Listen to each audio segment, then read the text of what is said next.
নানি মুরগির রানটা মামাতো ভাইয়ের পাতে তুলে দিয়ে বলল, খা ভাই, পেট ভইরা খা। এদিকে মুরগির গলা চিবাতে চিবাতে আমি খেয়াল করলাম মা এক দৃষ্টিতে আমার দিকে তাকিয়ে আছে। মায়ের চোখ দুটো টলমল করছে, যেন এখনই কেঁদে দিবে। আমি মায়ের দিক থেকে চোখ ফিরিয়ে নিয়ে তাড়াতাড়ি খাবার শেষ করে উঠে গেলাম। মায়ের এই অশ্রু মিশ্রিত দৃষ্টি আমার কাছে নতুন কিছু নয়।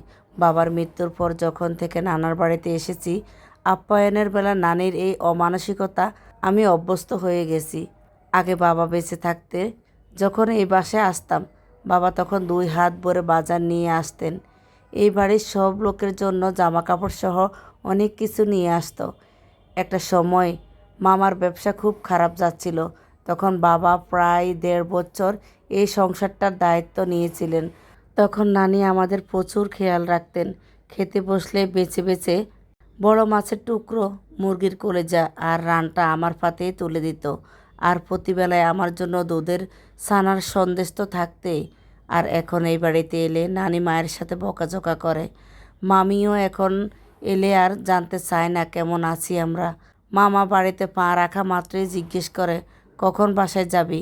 মা সবটা বুঝতে পারে, তবুও বেহায়ার মতো আমায় নিয়ে এই বাসায় আসে, শুধুমাত্র নিজের প্রিয় মানুষগুলোকে একটু দেখার জন্য। কিন্তু মায়ের সেই প্রিয় মানুষগুলোর কাছে আমরা এখন মূল্যহীন, কারণ তারা কখনো আমাদের নয়, বরং আমাদের টাকাকে তারা ভালোবাসত। বাস্তবে টাকার কাছে ভালোবাসার সম্পর্ক মূল্যহীন।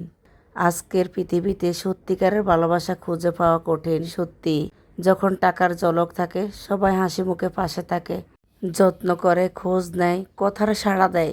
কিন্তু যখনই টাকা শেষ হয়ে যায়, সব হাসি, সব খোঁজ এক মুহূর্তে হারিয়ে যায়।